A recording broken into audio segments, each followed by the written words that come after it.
Everybody. I'm very excited to host the Amazon Product Success webinar today. We have a great group of people with us. My name is Andrew Laird, and I run the customer success and account management teams at Mayan. I've been an Amazon seller for the past 7 years or so, since 2016, and I've launched probably 50 different products on Amazon for both myself and the Mayan customers over the past 12 months. But today, we are going to go through a step-by-step guide to sourcing, launching, and protecting your products on Amazon. So today we have Rich Goldstein with us. Rich, do you want to give a quick intro? Yeah, absolutely. Thanks so much. So I've been a patent attorney for the past 29 years now, and I've been working with entrepreneurs my entire career. The last 5 years or so, I've been working with a lot of Amazon sellers, a lot of e-commerce brands to help them to protect their products and protect their brands online. And I'm happy to be here to share some of my insights about IP and how that can help your Amazon business. I appreciate it. And unfortunately, Edgar is not with us today. But fortunately, we have the more important partner with us, Wsam, so I'll let you give a quick introduction as well. Absolutely, thank you. So good morning, good afternoon, good evening, where you're joining from. So my name is Wsam. I'm one of the co-founders of the Source Squad. We're a sourcing company that's based in Southern California. We have a network of factories worldwide. Our business partners are a combination of 7- and 8-figure sellers on Amazon, Walmart, Etsy, and Shopify. So again, really excited to be on here and hopefully add a little bit of value. Great, appreciate it. Thank you so much for joining us today. I'm really excited about what we have to talk about. But first, let's just talk a little bit about the platform for those of you who are, maybe this is your first webinar with Mayan. We have been using a different platform for the past few months. So in this question section, you can ask a question to the panelists at any time. We're going to reserve answering the questions till the end, so please stick around, and we'll get to that when we can towards the end of the webinar. We also have a chat where you can talk with each other or just tell us about yourselves. You could try that right now. I know it looks like we already have a number of people already signed up, so just want to say hello, let us know where you're from, maybe if you're selling on Amazon or what products you're interested in. We'd love to start seeing that. You can also answer a quick survey here. We also have the ability to book a call with one of our experts, our PPC experts at Mayan, if you want to get more information. You can also claim your free ad audit. So our ad audits usually have a $1,000 price tag. So because you joined the webinar today, this is an opportunity for you to get that for free. And otherwise, you'll have speaker information below there. So otherwise, yeah, let's see where people are from, who's joined us so far. Personally, I am from the Boston, Massachusetts area. I recently just moved north of the city. And like I mentioned, I've been selling on Amazon for over 7 years now. I can't believe it's been that long. I've watched the platform completely transform over that time.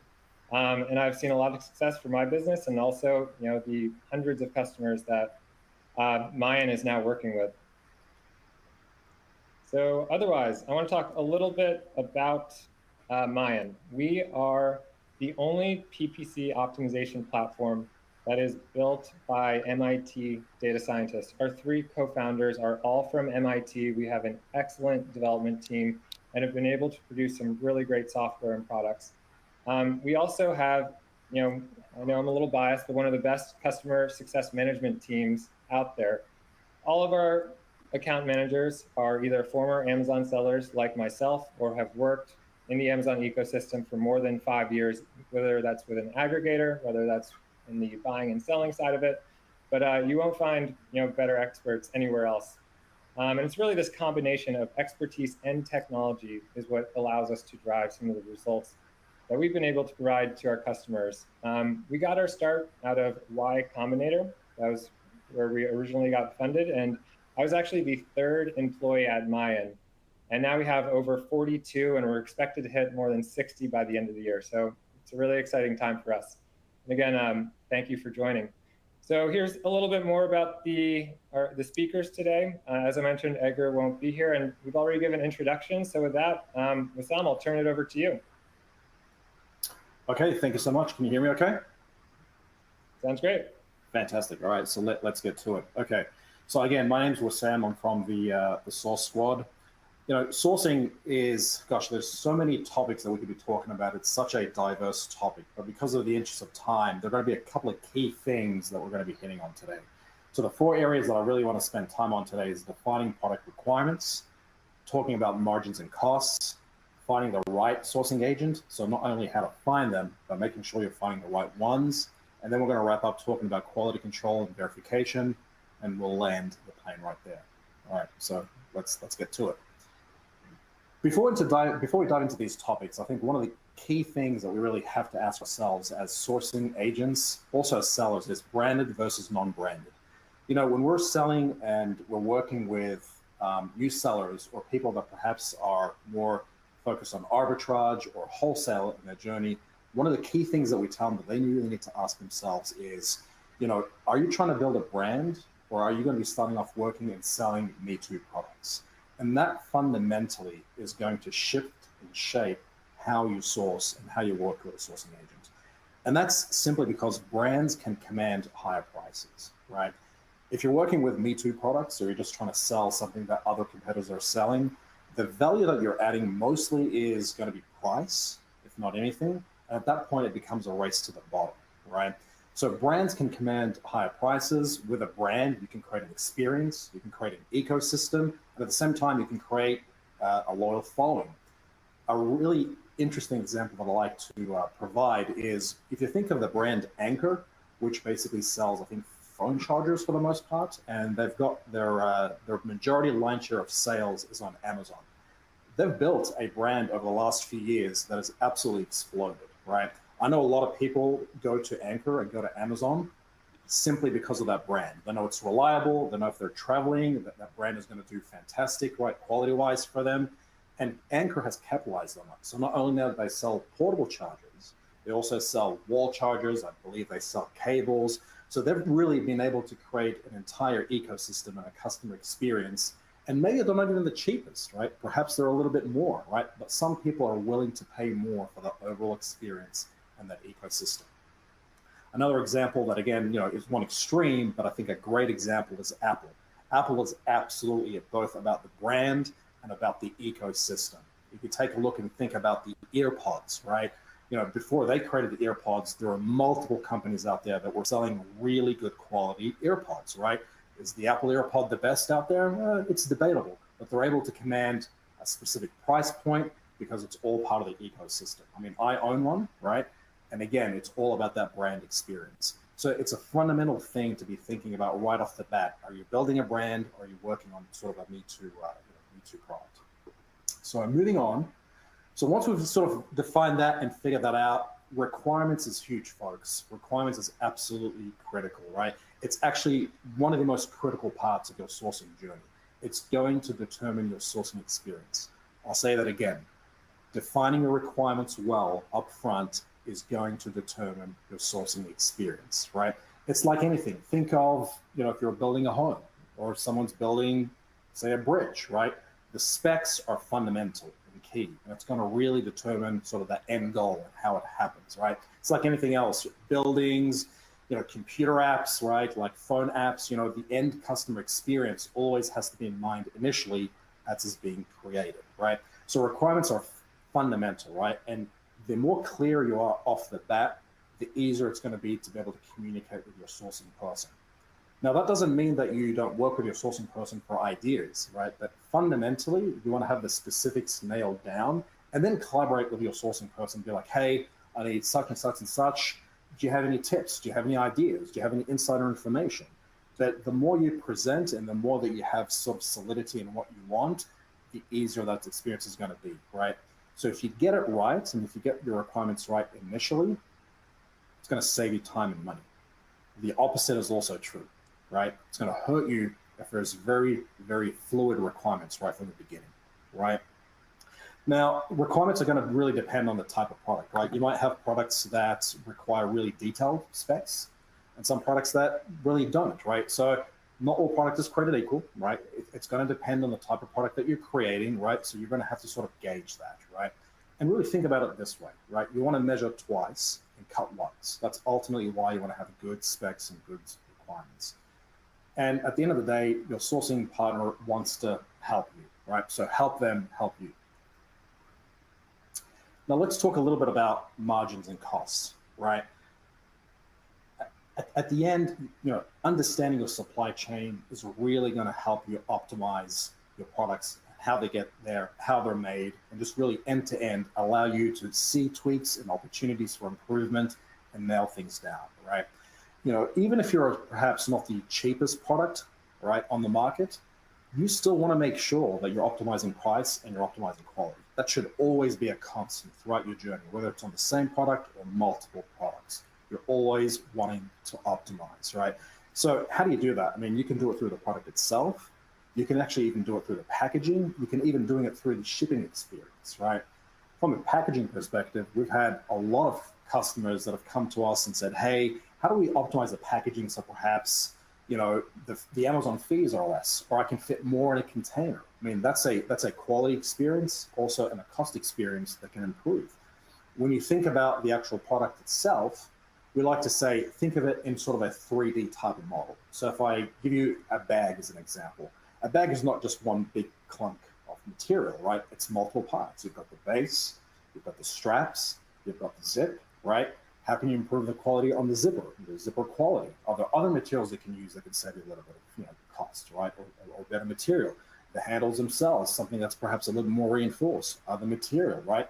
So the better you reconstruct or deconstruct your product, you can really see how you can basically kind of modify things and optimize things. And then lastly, really be intimate with the type of material that you're using, right? So we've got customers that say, hey, we want bath towels. It has to be this density. It has to be this absorbing. But how about, Egyptian cotton versus Turkish cotton? Do you know the difference? Does the difference matter, right? So really getting that understanding is fundamental. So, I mean, check out this kid, right? I mean, this kid means business, but he really says it well, right? Negotiate from a strong position of knowledge, right? The more you understand about your product, the better the conversation is going to be, right? Again, your sourcing partner wants to help you, right? Ultimately, the more you know what you want, the easier the conversation is going to be and more fine-tuned the conversation is going to be, right? So just fine-tune the conversation. And I mean, one thing I'll mention, folks, is most sellers don't want to go into this detail, but that's the cheat code, right? You want to know the details to be able to have that upper hand, to have a conversation that perhaps is higher than the rest, to really be able to fine-tune exactly what you need and making sure that your sourcing partner can help you through the way. So little Timmy gets it, and I hope we do too, right?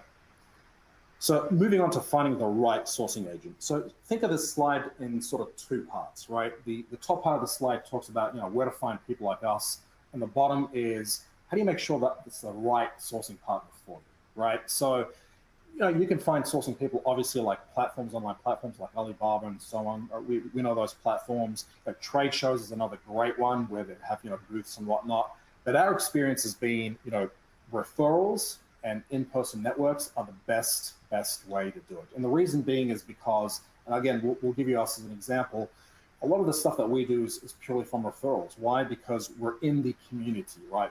We've got people that work with us and we work with other people, right? So we would recommend, whether it's us or whomever else it is, working with people that have worked with sourcing agents that have a reliable track record you can double check and verify, right? That would be, I think, the way that we would recommend.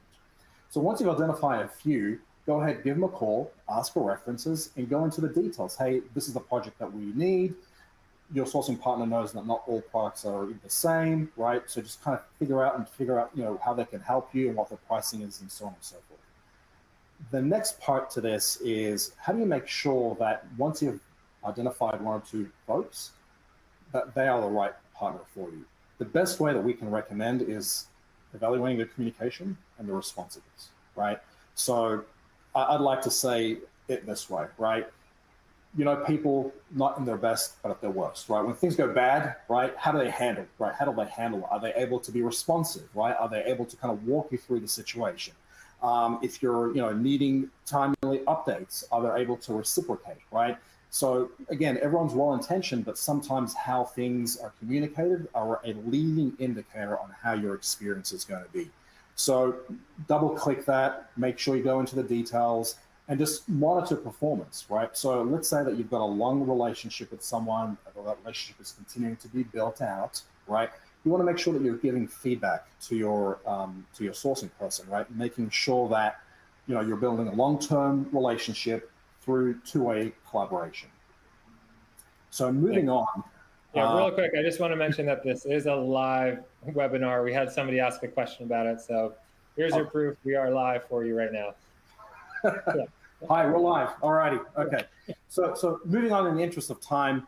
So what your sourcing partner says and how they say it leaves clues. So dig deeper. Don't overlook things. You got to remember, most mistakes are not intentional.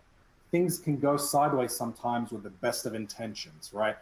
If you're working with sourcing companies that are outside the United States, sort of internationally, remember you're working with different cultures, right? Different cultures sometimes may not be open to communicating issues as much as we are, right? Sometimes there's a little bit of fear, apprehension, right? So the more questions you ask, the better you're able to gauge kind of where things are going and how they're headed, right? You definitely don't want to be like Mr. Dogman here, right? What's happening with him, right? It's got flames going on. So if flames are hitting the back of your neck, no, it's not fine. There's probably a fire, right? This fella here, it's too late.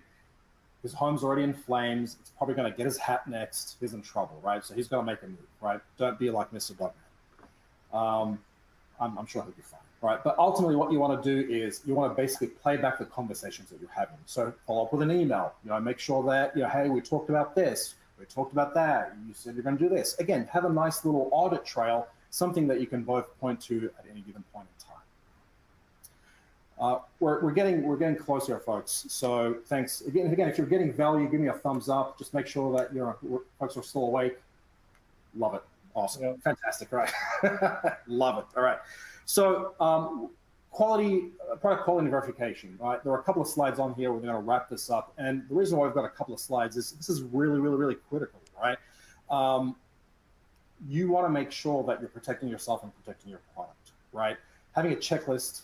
Absolutely fundamental. I mean, you can go online, you can search product verification checklists, you can find templates, or you can work with your sourcing partner and be like, hey, do you have example templates that we can kind of work off of? So you really want to make sure that you have something that's documented and clear as to what your specifications are, right? Also, once you kick off a project with your sourcing partner, you want to make sure that you get a sample, right? Make sure that, hey, here's the specs, you're getting a sample, you're verifying it. If things aren't quite right, get a second sample. It's okay. Once you go into production and you're happy with the samples, make sure you do a final check before shipment, right? You want to make sure there's 100% match between both of those two items. And always provide feedback, right, to your sourcing partner. It's going to take a little bit of effort on your end, but the more feedback you provide, the easier and seamless your end results is going to be. Yeah. Right? I made this mistake of not doing a final check before and paid Oh, yeah. So real quick, yeah. So, I mean, yes, I would absolutely say, and actually this is on this next slide here, pre-shipment inspection is a must. And I've seen situations where people just want to skimp out on it because they don't want to pay the inspection fee or they're running out of time. Don't do it. It's going to cost you one way or another. It's going to cost you time or it's going to cost you somehow, right? So I would just say plan, right? Sometimes even plan to fail. And if you don't plan to fail, you're going to fail, right? So ultimately, make sure that when you're creating your timeline, buffer in some time for a inspection, right? It's going to really, really help you out. And again, you're looking for the sample and the end product to be 100% match. The one thing that I'll also really strongly recommend is, let's say you're working with your sourcing partner on a t-shirt, and let's say the stitching isn't quite right, or there's something off with the color. Don't agree to fix it in production, right? Kindly request a follow-up sample. Now, again, that's not because anyone's trying to pull a fast one on you. It's just ultimately you just want to make sure that your end result is what you expect it to be, right? Now, sometimes you don't have to wait completely for that thing to come from another country. Maybe a high quality video or picture is enough to verify that what you have is the final product. Again, not all situations or circumstances are the same. use caution, right, and use your best judgment. But those are some tips and tricks. Use sort of common sense and kind of figure out if it's something very minor that you think a video can catch it, awesome. If you think, you know what, I really feel comfortable with a second sample, go ahead, be assertive and state that. Yeah, looks like Kevin, one of our listeners, Kevin, had some issues with this in the past. He said he wished he had hired a sourcing company. So maybe you guys should Yeah. I mean, we'll have some contact information at the end, but I mean, absolutely. And I think that's sort of the, what we recommend is really sort of depending on your detailed needs. Sometimes it's best to work with someone that can sit down, have a conversation with you, truly understand your end result, go through the details, as opposed to sort of just, frantically doing stuff, online. So it certainly does have its advantages without a doubt, right? As we quickly finish up here in terms of inspection reports, absolutely critical, right? We talked about that. Now, you got to remember, you're hiring a company to do the inspection for you, right? That inspection company wants to do a good job, right? They want to retain your services in the future. So sometimes those reports could be perceived as a little harsh, like they really, they go in there all in, right? So I think to balance things out, you want to use the AQL, accepted quality levels, as kind of a guide in terms of X% minor, X% major issues, and X% critical. I just want to state that this is a guide, right? Not all products are equal. So for example, if you have a set of pet products, they'll pick on pet products, right? The type of quality, right, is probably going to be, there's a little bit of leniency compared to, say, electronics, right? For example, I mean, if you're building a plane, 2.5% defects isn't going to cut it, right? You don't want to land with the wheels wobbly, right? That's not going to be a thing, right? You want to make sure that you sort of exercise caution and you use some sort of frame of reference. At the end of the day, you want to sit down and clearly communicate those expectations with your sourcing partner. And again, have it be sort of a two-way street in terms of the conversation. In terms of, rough ET timeline, and this will be the final slide, folks, and thank you for your patience. What does it really take, right? To take something from, the point where you talk to a sourcing person to the time it actually, hits Amazon, right? This is a rough timeline. Now, again, if you've got sort of a seamless experience where, things are sort of firing on all cylinders, this timeline may be a little inflated, right? But this is really to kind of give you engaged to see whether or not you're in the ballpark. If it's double this, then something's going horribly wrong. It could be plus or minus a couple of weeks. But typically, when you work with a sourcing person, let's say it's a brand new product, a brand new relationship, I would give it 2 to 4 weeks, depending on the complexity of the product. Sometimes it could be a week if you know exactly what you want and just all you need is a quote. 1 week is good enough. Sometimes 2 weeks if you really need to nail things down. If you're a company or a person that's in active product development, it could take a little bit more. The actual sample itself will take about 2 weeks to actually make. If you're shipping stuff from China or somewhere in Asia, about 1.5 weeks is, I think what we've, traditionally seen. If it's near shore, it could be a little sooner, right? But that's about the duration. Manufacturing is about 30 to 40 days, sort of depending on whether or not it's a net new product, if there are other, materials that have to be sort of sourced from other areas, but that's a nice little ballpark. And 35 to 40 days for shipment. There's 5 days in there in terms of it hitting sort of, ports and then going to FBA. There's about a week there. But, we've seen, 35 to 40 days as sort of a good timeline to plan for. If it comes sooner, awesome, bonus. But I would say budget for that. That's typically the shipment from China. If you're doing nearshore, it's dramatically less. And we've seen a lot of people sort of inquire about nearshore options. But again, from China or Asia, it's about that duration. During 2021, I had shipments take more than 60 days. So luckily, that's a little better now. Yeah, absolutely. I mean, and we've seen sort of, last year, they make it to, say, the Port of LA, and then they sit there for weeks and weeks, right? So thank God that's not an issue anymore. And again, as of right now, we're seeing things move about within 5 days from, the port to actual, being checked into FBA. Yeah, so that's a great news, right? So I think we've wrapped up right on time. So again, my name is Wsam from the Source Squad. If you think that we can help you, we'd like to have a chat, you have some products that you're looking to explore, please reach out to us. We'd love to say hello. We'd love to see how we can help you. It's a free conversation. You can email us at support@thesourcesquad.com. Reach out to us at thesourcesquad.com. There's a forum. Again, just reach out, say hello, see how we can help you, and we'd love to chat. Thanks, everyone. Hope you had a little bit of fun as much as I did, and I hope you had a little bit of value. Thank you. Thank you so much. Well, that was very informative. Really appreciate you being here. And up next, we have Rich Goldstein. Take it away. Yeah, absolutely. Thank you. And that was really great. I love the way that you broke down this whole sourcing process, extremely comprehensive. And so next, we're going to talk about protecting your products on Amazon. So there's a couple of reasons why we do that. And I'll jump into that in a moment. First, a little bit about my background here. Let me see if I got the advance here. So I've been a patent attorney for a long time, over 2,000 patents issued to my clients. And I wrote the book for the American Bar Association, basically that explains to entrepreneurs how patents work. It's called the ABA Consumer Guide to Obtaining a Patent, which was really awesome because I think that IP is one of the most valuable things to small businesses, including Amazon sellers, that they know the least about. And I feel that learning a little bit about IP goes a long way in helping you create business value. And so in general, IP means intellectual property, and it's the field of the law that deals with the protection of new ideas. So you've got these three main areas up top here: patent, trademark, copyright. And that's how we protect our products and apps, our branding, and our valuable content. More specifically, when you're talking about a product and you're talking about what makes a product different, then you're talking about a patent.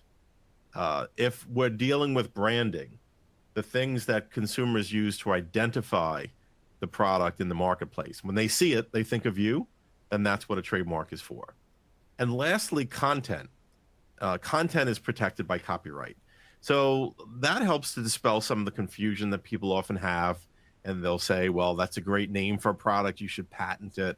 And that's just incorrect. And now you can see why. It's just that there needs to be a match between the subject matter and the type of protection. And so when is IP important to your business?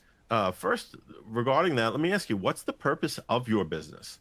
Like, what is the reason for any business? In general, it's to create value. So your business is in existence to create value, or you might say to generate a profit. But there's two ways that a business can create value. One is by the thing that you do when you're really deep into the nuts and bolts of your Amazon business is you're selling products at a profit. You're seeking to buy products, sell them for more than what you purchase them for. And after all the is said and done, with all the fees that are deducted, you want to make a profit. And that's one way that you can create value with your Amazon business. But the other way is by creating value in the business itself. In other words, creating a business that's sellable. If you can sell that business, you've created value in the business. And I mean, it feels like in the past couple of years, just about everyone I know has, they might have been selling on Amazon for just a few years, and then they were handed a 7-figure check to buy their business. So there's something to that aspect of it, of creating value in the business itself. People that I know that are involved in selling business, like Scott Dietz, said recently that 70% of the value that most sellers get is at exit. It's when they sell their business, not from the profit that they collect while they're running their business. Very interesting. So, that being said, in most businesses, in most Amazon business, where's the value? Is it tangible or intangible?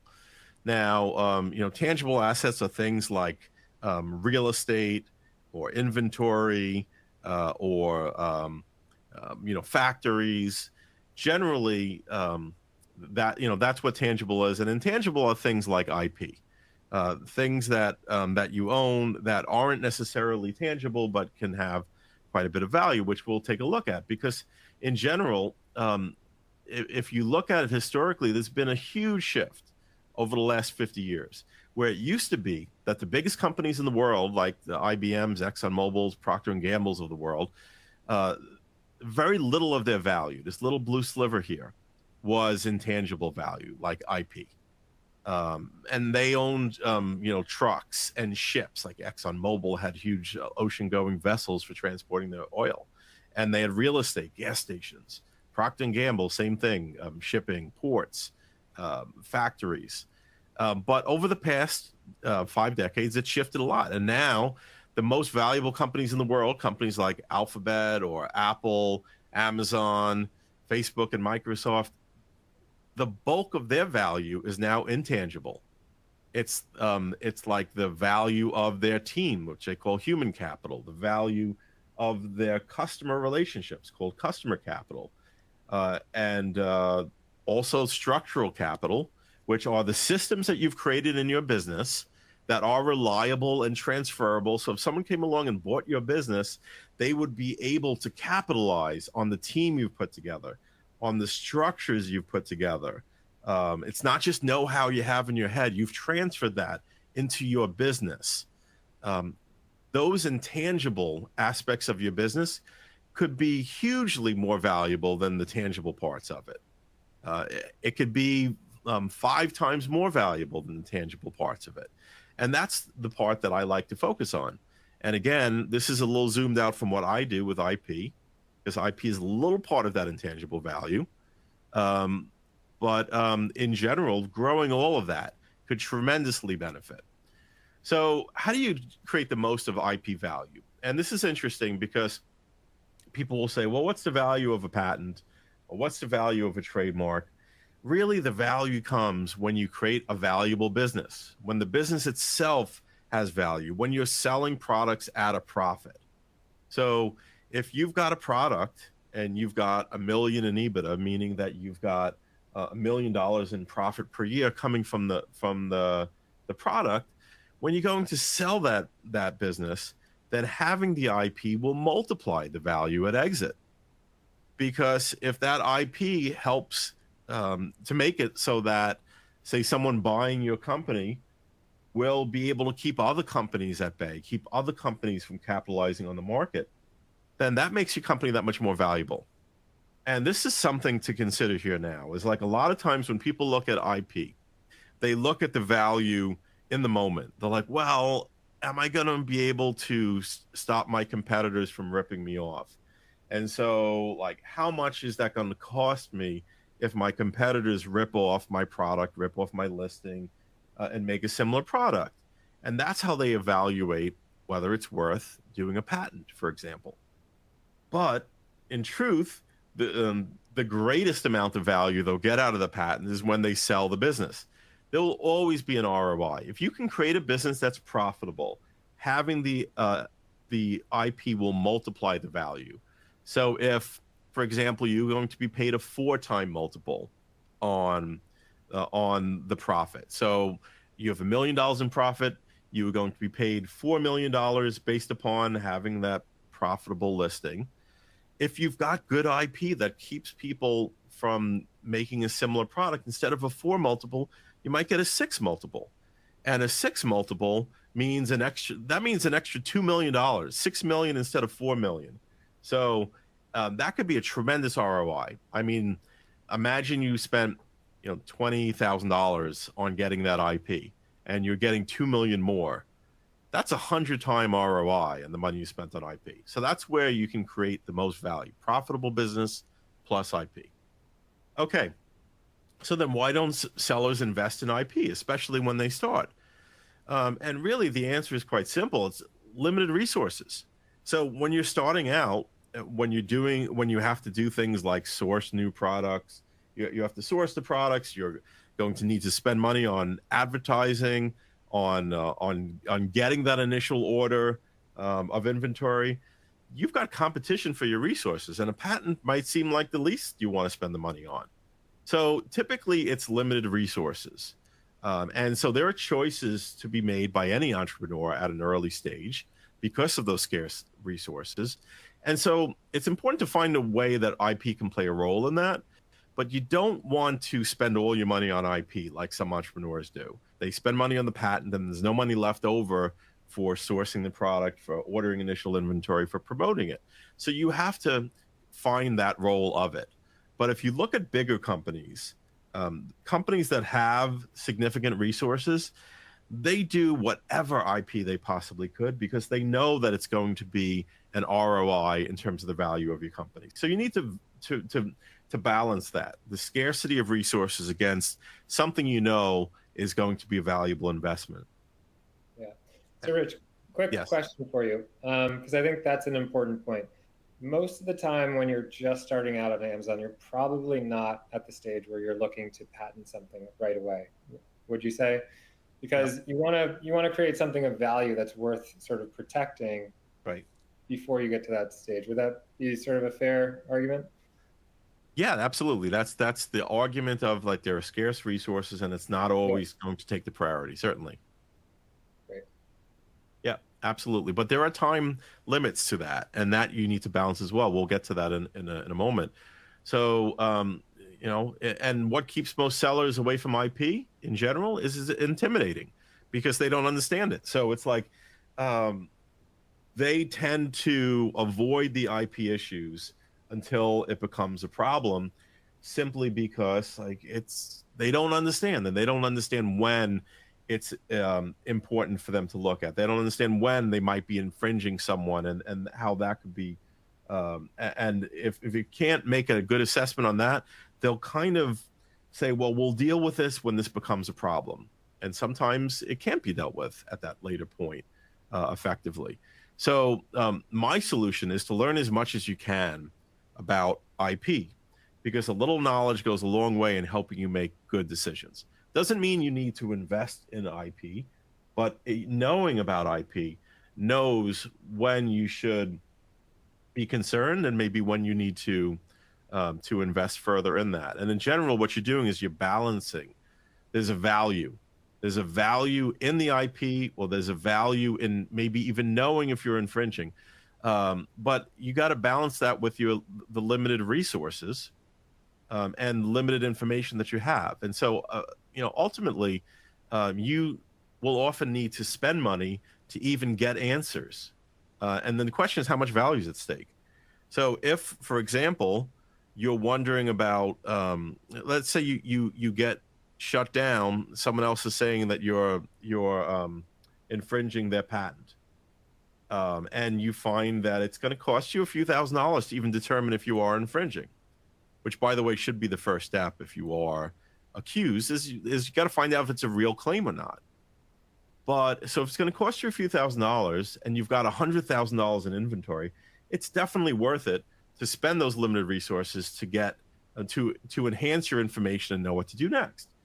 But if it's a product, you've only got $5,000 worth of inventory, probably doesn't pay to spend $3,000 just to find out if you're infringing. You might just try and work it out best as you can. So it's always a matter of balancing those things, the value at stake against the information you need, and also in terms of the limited resources you have. And so, you know, once again, a way to combat the limited information is just by learning more about IP. Will help you make some of your own decisions without having to pay to get a professional opinion, for example. Okay, so then now just a few points on the types of IP you can get. So trademarks are how you protect your branding. So trademarks can protect your company name, the product names, and also like, you know, symbols and slogans. So it's like the name Nike, the swoosh that Nike uses, and the slogan "Just Do It." Those are all trademarks of Nike, and those are ways in which they prevent customers from being confused. So if a customer were to use the swoosh on, I'm not a customer, I'm sorry. If a competitor were to use the swoosh on their product, the customers might be confused into thinking that they're affiliated with Nike. And so Nike can prevent them from doing so through trademark law. And so can you, by protecting the things that matter to your brand. And trademarks are relatively inexpensive, but not having the trademark rights can kill an acquisition deal. So considering that it costs a couple $1,000s to get a trademark the right way, it's a no-brainer to get trademarks on your branding. And it will be a tremendous ROI when you get to to sell your business. Yeah. Now, I'd quickly like to add that, especially when you're first starting on Amazon, trademarks are incredibly important because it's the only way to get brand registered. You're eventually going to need a trademark in order to access all the benefits of brand registry on Amazon, which if you're creating a branded product is completely essential. So that would be something I'd recommend to do immediately once you've launched or planning to launch on Amazon. Yep, absolutely. And then patents, what they protect are physical products, chemical compositions, the appearance or design of a product. So basically, when you've got something that's physical, it's typically going to be a patent that you'd use to protect it, and it also processes. So if you've got a software platform, a platform for managing pay-per-click, for example, that could possibly be protected as the series of steps that are involved in that process. General, there are two types of patents that you can create for your product. So utility patent covers the functional structural aspects of it. So if you think of an invention typically, like where you're thinking of, well, how do I improve an existing product? So an invention where you're making something better, you're making a product better than what existed before, then whatever is structurally different about it or functionally different about it to amount to that improved product, that's what a utility patent would be for. A design patent is just for the ornamental appearance of the product. So it's just for the way the product looks. That's become extremely important on Amazon because in general, utility patents, even though they're more about the concept or structure of a product, it's about words. It's about how a certain description of that product gets interpreted. Design patent, just about the look of the product. It's about the pictures. So it's very easy to get something shut down on Amazon when you have the design patent because all Amazon has to do is look at the pictures. They don't have to understand the words of the patent. So design patents have become extremely important on Amazon. And having a design patent for a product with a distinctive look is a bit of a no-brainer. Utility patents are much more expensive, and it's more questionable about whether they're worthwhile, especially at an early stage. But those are the two types of patents. And the thing to consider, though, is that the timing is critical. Back to the scarcity of resources and like trying to maintain your resources question, very often people will say, and rightfully so, like, hey, patents are expensive. Let's put it on the market. If things go well, then we'll come back around and get a patent later. Unfortunately, what they don't know is that if you make the product public, you put that listing live, immediately you lose the rights in much of the world to ever apply for a patent. And in the US, there's a 1-year grace period. And so if you've let a year go by and you haven't yet applied for the patent, then it's just too late. Too many people come to me 2 years in, they're doing great with the product, and they say, we just need to patent this now. Money is no object, and I'd love to help them. But unfortunately, if 2 years have gone by, more than a year has gone by, it's too late to patent it in the US. And most people don't know that. And that's how they get stuck. By the way, with trademarks, there is no set time limit. It's not like if you're selling it for a year, you'll lose the rights to it. But if someone else files their trademark application before you, it becomes a much more complicated, much more expensive problem. So where technically you might be able to prevail by showing that you've been selling it for 10 years before this other person, but now it's a $50,000 trademark cancellation proceeding as opposed to a $2,000 trademark application. So it pays to file at an earlier stage as you know that you have got a valuable brand. In general, that's it for kind of like what we are, what we're talking about. And by the way, just I'm just going to quickly get to, there's a question asked on the Q&A about international, a couple of questions. I'm going to address them super fast. Created an invention, how do I protect it from China and other manufacturing companies to copycat it? So first of all, you need to know is that patents and trademarks are territorial, they're jurisdictional. So a US patent protects you against making, using, or selling in the US, but not in China. If you want to prevent people from making it in China, you'd need a Chinese patent, but they still can't bring it into the US if you have a US patent.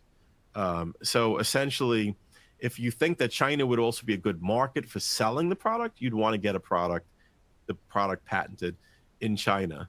And then on a similar basis, so also asking about trademarks internationally. Yes, trademarks are jurisdictional too. A U.S. trademark protects you in the U.S. If you're selling in the U.S. marketplace, it protects you in the U.S.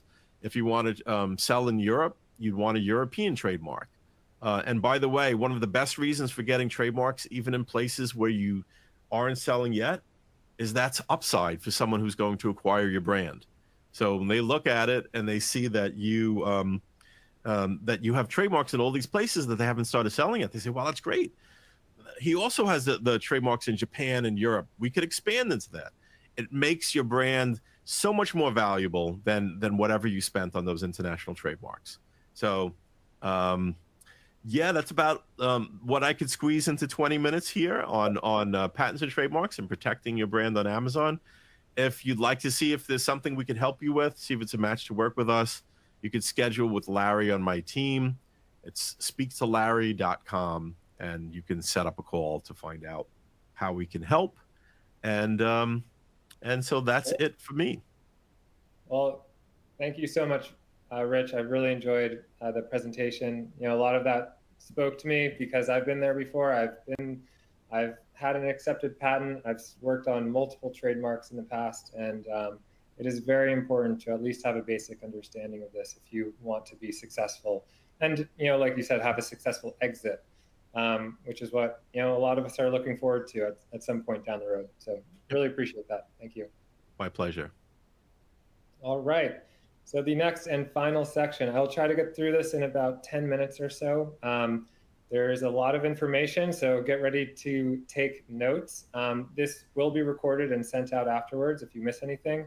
And I know we have a couple of questions as well, so we'll try to leave a little bit of time for that at the end. But anyways, this section is about how to advertise for your product launch on Amazon. And if you remember, over the past 12 to 18 months or so, I've personally helped customers launch about 50 products on Amazon with a pretty high success rate. You're never going to hit 100%.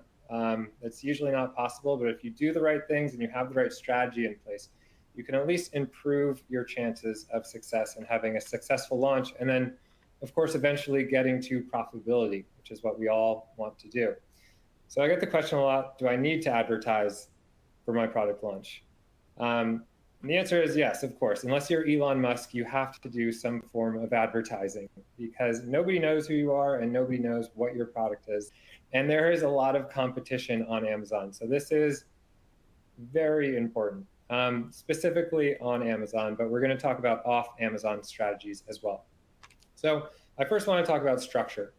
There are 3 different types of ads you can create on Amazon. There's sponsored product, sponsored brand, and sponsored display. Let's start with sponsored product because that is what you should utilize the most. That should be about 85 to 90% of your ad spend, especially during your product launch.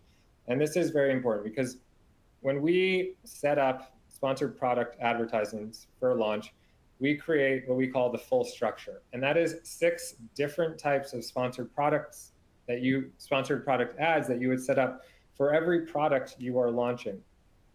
It's also important from a structural side to only have one product and a small group of targets within each campaign you set up. So those 6 campaigns that we set up for sponsored product ads are broad match, phrase match, exact, ASIN, category, and auto campaigns. You should set those all up separately and make sure that, again, there's only one product or one group, product group. Which is essentially the difference between having, if it's in a separate listing on Amazon, then it should be in a separate ad. If you have one listing with maybe just slightly different colors or different sizes, then it's generally okay to have that group of products in the same sponsored product ad. Anyways, I want to talk first about exact because you need to figure out your keywords. And the best way to do that is to make a list of 10 to 20 keywords. I like to use products like Helium 10 or Jungle Scout, or if you're already an Amazon seller, you can use brand analytics to get very accurate search volume data for all these keywords. So essentially, you know how many people are searching each of these keywords on a monthly basis. The higher the search volume, the better. Usually what I try to do is identify the top 10 to 20 keywords that have the highest relevancy to my product and the highest search volume within that category. So once I have that group of 10 to 20 keywords that I really want to focus on, I want to make sure I rank for during my product launch, then you create your exact campaigns and use the same keywords in the phrase campaigns as well, because those will pick up things like maybe it's a plural word instead of singular, or just a couple other words that might be contained within that keyword that will make sense for your brand. What's important for your broad-based keywords is to not use those long-tailed keywords. When you're creating your broad-focused campaigns, you should use shorter, more concise keywords.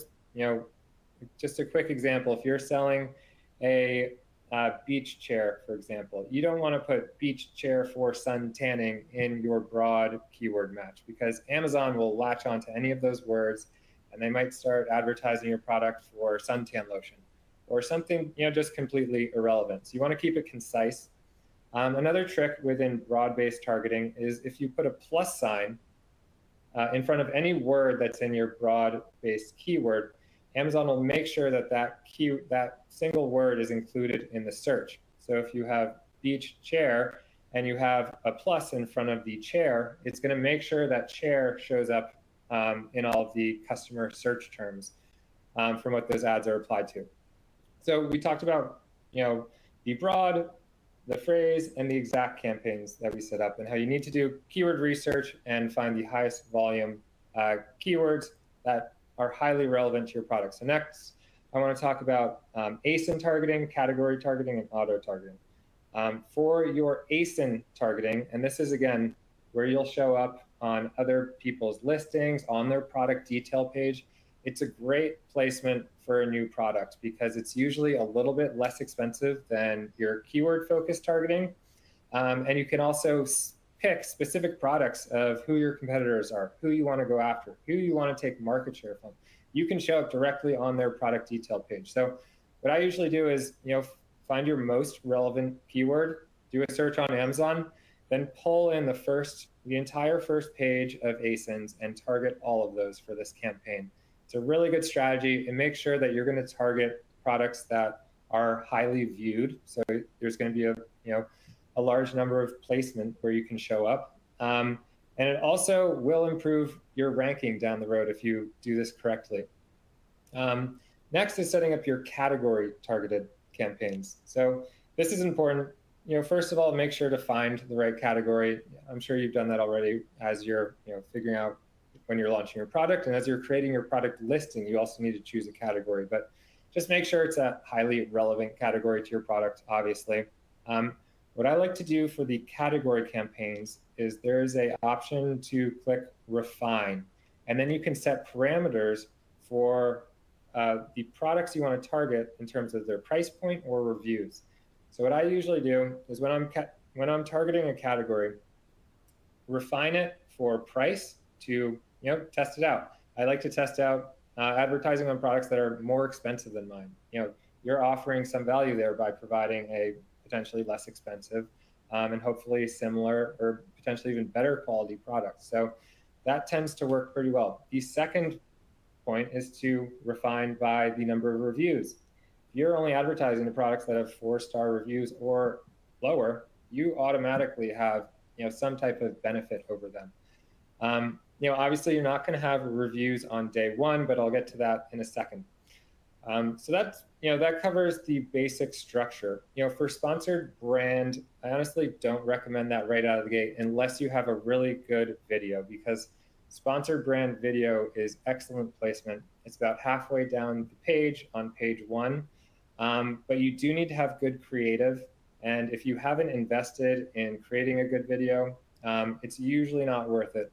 until your creative is up to par, because I've seen it work really well. If you've done your homework and have created a great video that really explains, your product and shows the consumer how they can use it in their daily life. But if you don't do a good job of that and you're just using, photos with text over it that kind of fade in and out, you're probably not going to have great results there. So last piece is sponsored display. There are 3 subsets of sponsored display that I set up for all of our customers. The first is cross-promotion campaigns. So if you're launching a new product, you probably don't have other products to cross-promote. But if you do, this is a very valuable strategy, especially if they all have the same brand name. One, it helps keep competitors off your product detail page. So instead of seeing a competitor right below your add to cart button or below your 5 bullet points, they're going to see another one of your products. And they're like, okay, this is an established brand. I've seen their brand name a few different times. And you sort of trust them if you see a brand name over and over again on Amazon. So that's a really important point. The other is you can do the same type of ASIN targeting with sponsored display. I would recommend setting that up right out of the gate for your product launch. And the last piece is either views or purchase remarketing for sponsored display. Sponsored display is the only place on Amazon where you can remarket to customers who have been to your product page before. And obviously, for your product launch, you're probably not going to have that many, but it is very valuable to set that up and just let it run, consistently let that run over time, because people are going to search lots of different options on Amazon. And at the end of the day, they might forget, they might get confused, but if you can continually hit them with ads, they are going to start to recognize your brand name and be more likely to check out in the futures. So the next piece is talking about budgets and expected returns. I see a lot of people make the mistake of putting a budget of $2 or $5 per campaign. That's a problem for a couple of reasons. First is that you're likely going to run out of budget very early in the day. I see this happen all the time, where if you have $5, $10 campaign budget, your budget might be eaten up before 6 a.m. in the morning. And that means you're really not advertising throughout the day for your product. So I usually recommend a budget between $25 and $100 for any campaign you're setting up. Even if you don't necessarily expect to spend all of that budget, you should really control the spend of your budget by the bids. What you're willing to pay per click is how you control how much you're going to spend per day. But having a high budget in there just makes sure that, one, you're telling Amazon that you're willing to invest in this product if you have a higher budget in there. And 2, you're not going to run out of budget throughout the day, and your ads won't be paused, halfway through the day, and you miss that, peak search and buying sort of period, which happens in the early to late afternoons. So now getting into expected returns. It is important to understand that you are investing in your product. Most of the time, we see a ROAS between a 1 and a 2 within your first month of advertising.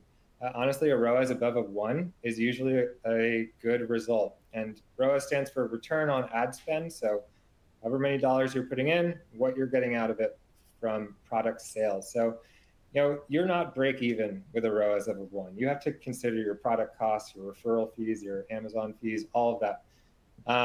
So it is important. You obviously want to get to profitability down the road, but in month 1, nobody knows who you are, and you're going to have very few reviews. So you're going to have to pay a little bit more to start getting traction. And that brings me to the honeymoon period, which there's a bit of a debate whether this is still applicable or still a thing on Amazon. I most recently, helped a customer launch. I won't get into details about the product, but I helped them launch a product, and for their top keyword that we were looking for, which was the highest search volume keyword in their category, we were able to get them to page 1 within 2 weeks from a strategy that included, 1, building out all of the advertising campaigns, and 2, using the search, find, buy to purchase that product just a handful of times.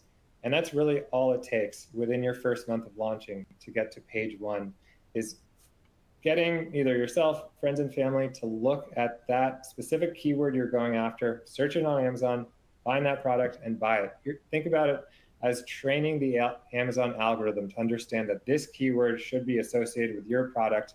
And in turn, that is going to improve your organic ranking and hopefully get you on page 1 in a short period of time.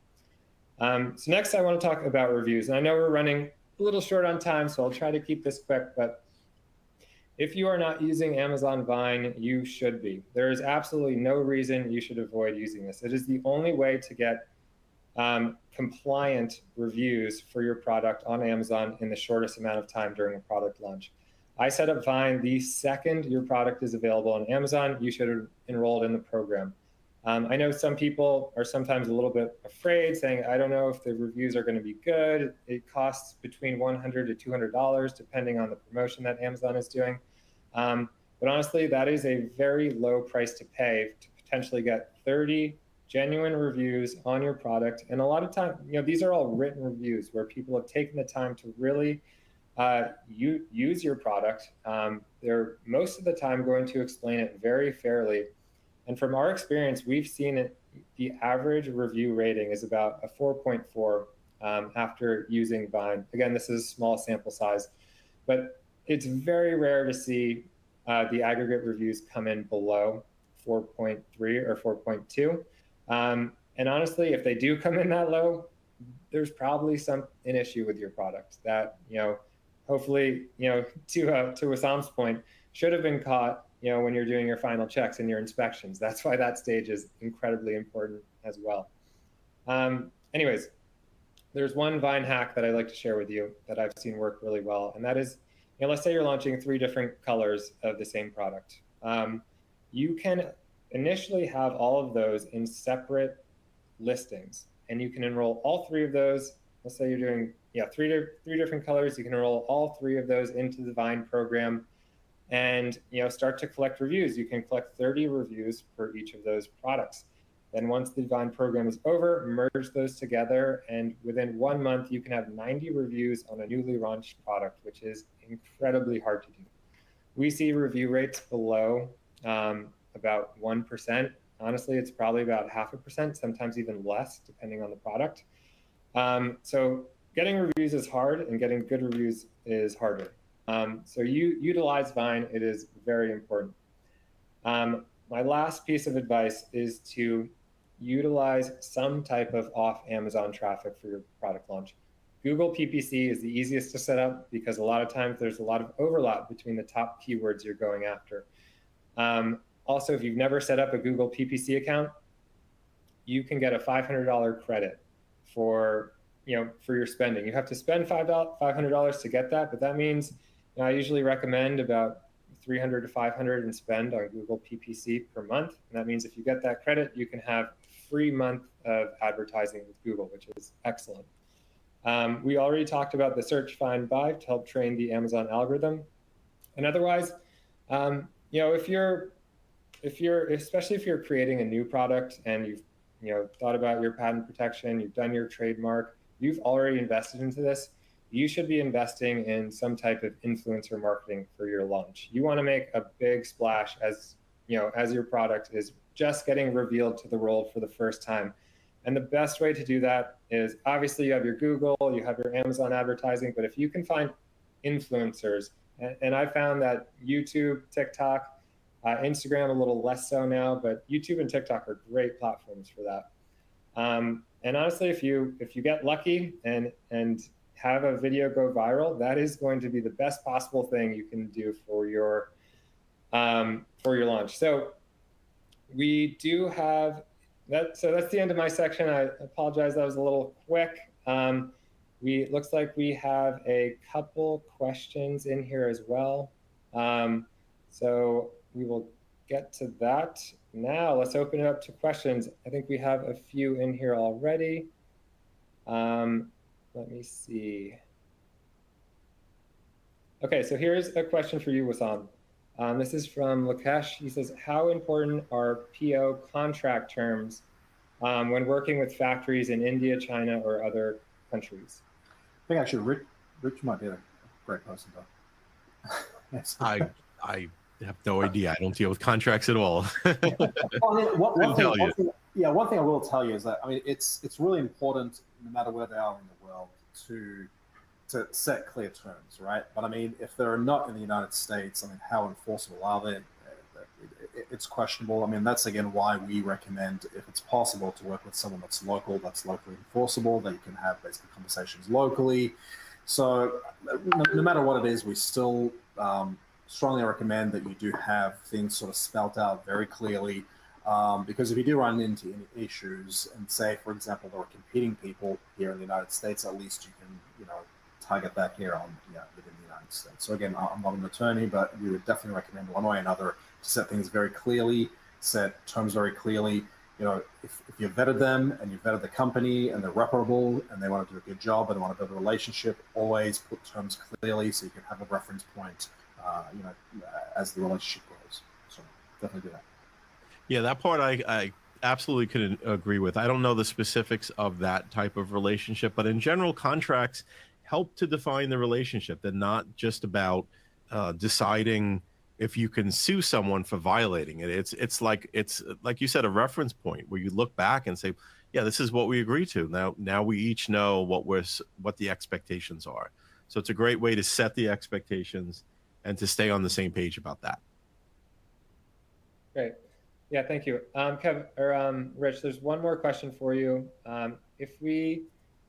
If we got the utility patent in the United States and a PCT, and then start selling on Amazon, and someone in Europe starts selling it, am I able to sue them, or do I have to wait until I get one for Europe? Or I'm assuming they're talking about getting the PCT accepted in Europe. Yes. So in general, the rule is that you need to have the patent, not just be pending, to be able to enforce it anywhere. So, when you apply for a patent, it's a patent pending, you can't enforce it against, you can't stop anyone from making, using, or selling it until the patent's approved, which makes a lot of sense, because just because you're asking for a patent doesn't mean you're entitled to it. So now going to your specific situation, so you filed in the US, and then you filed a PCT application, which is it stands for Patent Cooperation Treaty. It's basically a mechanism that buys you additional time to file in other countries.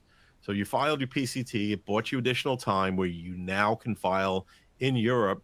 You can file a European Union patent application, for example. Then that will have to be examined over the next several years to determine if you're entitled to a European patent.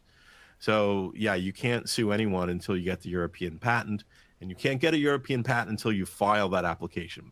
The PCT doesn't do it. It's just a placeholder. You need to actually follow through and file that patent application in Europe and then have it granted. Gotcha. Okay, that's helpful.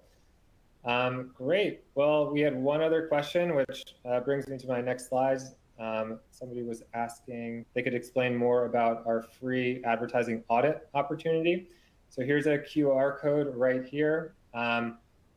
If you sign up for a free advertising audit, our account managers will essentially, dig into the data within your account. We look for where you're wasting advertising spend. We're looking at where there might be opportunity for higher converting placement. And we're also, trying to position you to beat the competition. We pull out all of your targets, all of your keyword targets, all of your ASIN targets, and show you how they're performing in a return on ad spend basis. And we can get really deep into what type of metrics we would change in order to show successful results in the future. So I think it's definitely something that, I've done hundreds of audits over the past few years. I think there's a lot of value to doing that. Even if you're not looking to essentially sign up, I think you'll at least learn something. So please reach out if you would like to get a free advertising audit, and we'll connect you with one of our expert account managements to get that, or account managers to get that done. Anyways, I think that is all we have for today. The last thing I wanted to mention is that we have another webinar coming up on June 8th to discuss the game plan for Prime Day. Prime Day is going to be just around the corner. Amazon has not announced it yet, but we're expecting it to be around mid-July. So this will be a great webinar just to make sure you're fully prepared to take advantage of the Prime Day boost in sales. But Otherwise, thank you so much, Rich. Thank you so much, Wsam, for joining us today. I think it was really informative. We've gotten great feedback so far, so really appreciate it. Thank you both. Thank you. It's been my pleasure. Thank you. All right. All right.